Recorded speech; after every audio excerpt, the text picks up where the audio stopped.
Hi, I'm Bryant Pappas from Valid Boxing. Today we're going to talk about neck work, something a lot of boxers should do but don't do. I see a lot of fighters today, they go around, they doing the same old routines. They do their boxing workout, they jump their rope, they hit the heavy bag, they spar, they hit the speed bag, the double end bag, and maybe do a few drills. But what they really don't work on is the neck. The neck is very important. This is a shock absorber for your brain. So besides some miracle of getting a thicker skull, which we wish we could all have, and some are accused of having one, the neck muscles are something we can control.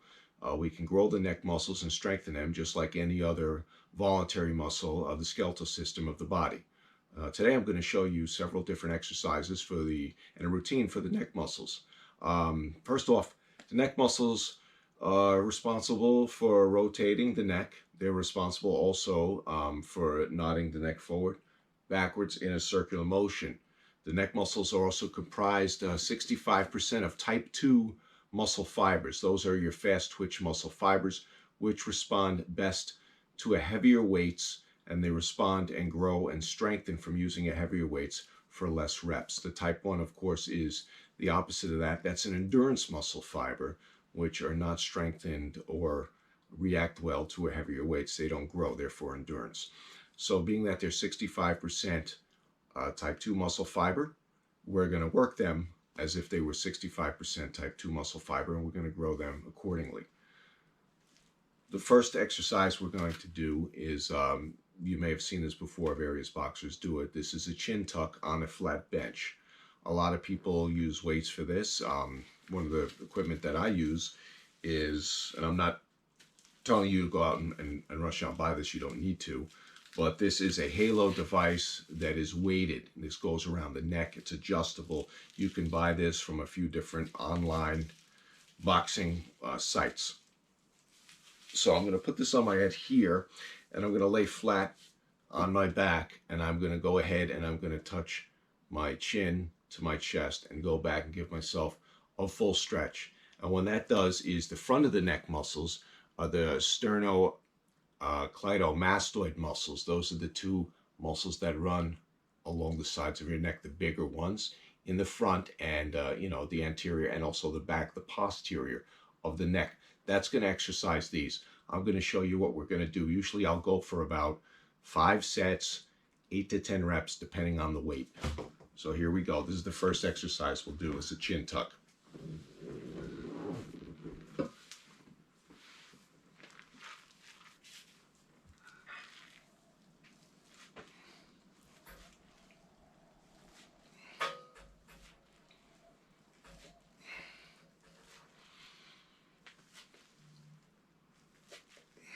You see how I'm getting a stretch at the bottom? I'm coming up, the chin is to the chest, comes back down to a stretch, comes back up.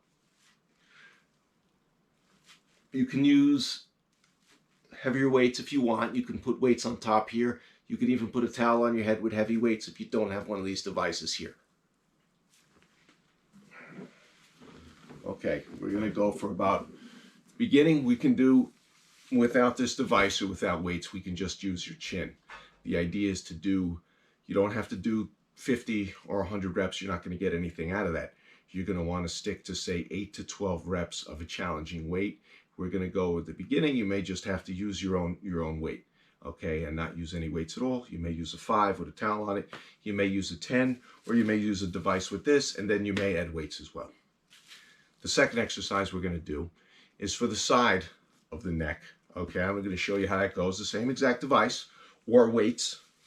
This time we're going to lay on our side on our flat bench.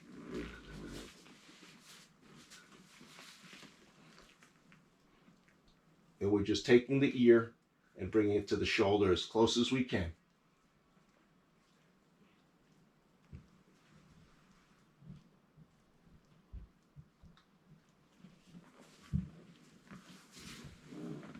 Then we're going to go ahead and switch and do the other side.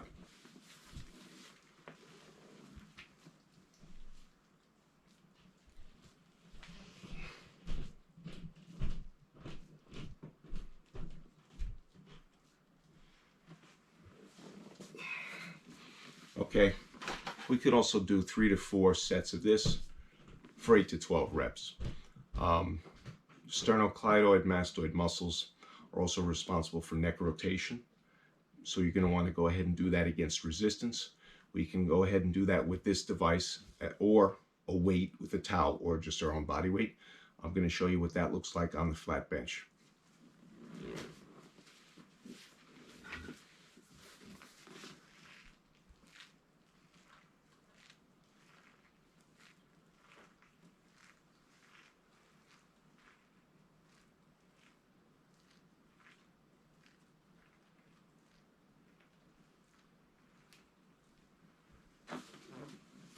And always switch sides.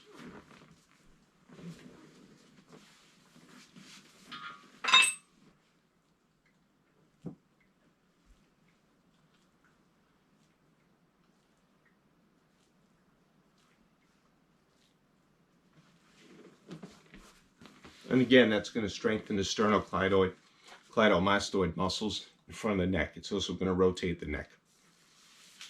Now we have the front of the neck and the sides, the anterior and the posterior. Now we're going to work on the back of the neck. Some of you may have seen these harnesses. There's a lot of different types. A lot of boxing sites have different types. I have one here that is a heavier duty padded one, okay, that is available through a specific website. This one is rated to hold at least 1,000 pounds. Not that we're going to use that, but I do like the idea of a heavier weight and sturdy equipment, which does last a long time. And this is going to exercise the back of the neck, which is also very important. Remember, the neck does act as a shock absorber. 65% type 1 muscle fiber. It's going to absorb a lot of shock, and muscle is mostly water. So all that water is going to act as an absorber, okay, for any blow directed at the head. Instead of having the force transferred to the brain or through the skull, you're going to have your shock absorber. And the bigger and stronger the shock absorber is, the more punishment you could take without adverse effects. You could be hit on the chin and your neck will not rotate in a violent fashion, and your brain won't rotate in a violent fashion. Hopefully we can absorb a lot of shock here, the bigger and stronger your neck is. And this is going to exercise the back of your neck here. And this is the semispinalis capitis, or the splenius capitis muscles, if I'm pronouncing that right, in the back of the neck. And I'm going to show you what that looks like. We're going to go ahead and take our neck harness, put it on. You want to start with a lighter weight. And I'll show you. I'll start with a medium weight.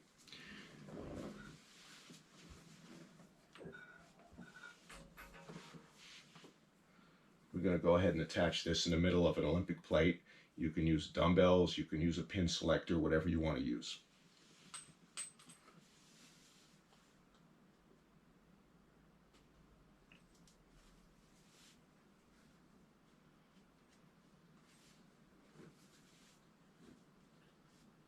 Remember to keep your back straight, hands on your knees if you're doing it from a seated position.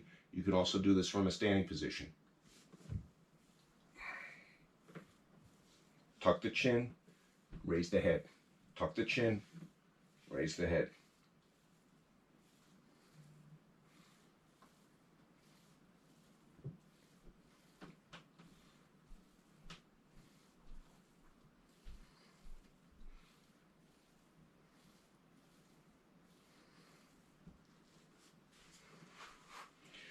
Again, you're going to want to use the weight that's challenging for 8 to 12 reps. You don't want to go much heavier than that because you don't want any sort of cervical injury of the spine.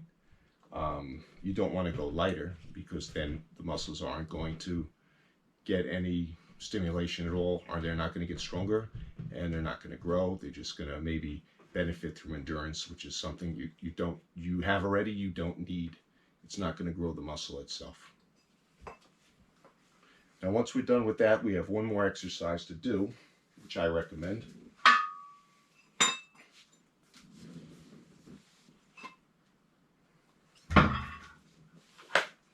Okay, this is called the iron neck. Again, no one's have given me any, I'm not being endorsed to use these things. This is just what I personally use. You don't have to use any of this stuff. This is my recommendation to you. So the iron neck is a halo device. It goes over the head. It pumps up here as a pump and a chin strap. It also has a bungee cord, which off camera is connected to a pole in front of me. It does provide two types of resistance. It applies an isometric contraction resistance, which is based on our cord here attached. So we lean back, we get an isometric right in the back, okay? If I was to turn to the side, I get isometric contraction to the side, either side. And as you can already see, we also have a rotational, which is adjustable. We can also rotate, okay? So that gives us a rotational resistance as well as an isometric resistance from our cord. Very important. This is a very challenging exercise. There is a variable resistance here based on a pin or a wheel that we can adjust. I would recommend when you start just 2 sets of this for 8 to 12 reps of rotation and isometric resistance. Those are your basic big three neck exercises that I use. The last, which ties into the neck and the shoulder girdle, which helps you to absorb punch and kind of builds up that muscular armor, if you will, would be trapezius shrugs. You can do these with a barbell. You can do these also with a dumbbell. Okay, there's many different ways to do them. The trapezius starts at the back, all the way down in the center of the back, comes all the way up to the back of the neck. So I'm going to use a pair of dumbbells. These are a little lighter than what I use. I'm going to take the dumbbells in my hand here. I'm putting them down at my waist. I'm keeping my arms straight, and I'm raising my shoulders up. And that's going to go ahead and build those muscles of the back up. I'm also putting my hands slightly behind me. I'm not putting my hands in front. I'm not putting inside. I'm putting slightly behind to try to work on the trapezius muscles, which tie into the back of the neck. Or the semispinalis capitis, or the splenius capitis in the back of the neck, okay? And you're going to keep your chin down as well. And again, the trapezius, you can go heavy with these shrugs, with these trapezius shrugs. You can go heavy if you want to. Lightweight is not going to do any good. You want to build muscle. You don't want endurance muscle. You want to build muscle. You want to do strength and size. And those are the exercises I use for the neck. Just be very careful that you don't overdo it. You want to do this at least twice a week. And you also, when you're done with everything, you want to practice your stretch, your flexibility for your neck. You don't want to have any injuries in the neck or the cervical spine, because sometimes it doesn't resolve itself, or you're going to need a surgery or something of that nature, and that's something that'll stop your career in boxing right away. So those are the exercises for the neck. I hope you enjoyed this. I'd like to make more videos. If you guys have a request for something particular, I will go ahead and do it to the best of my ability. Thank you very much, and good luck boxing.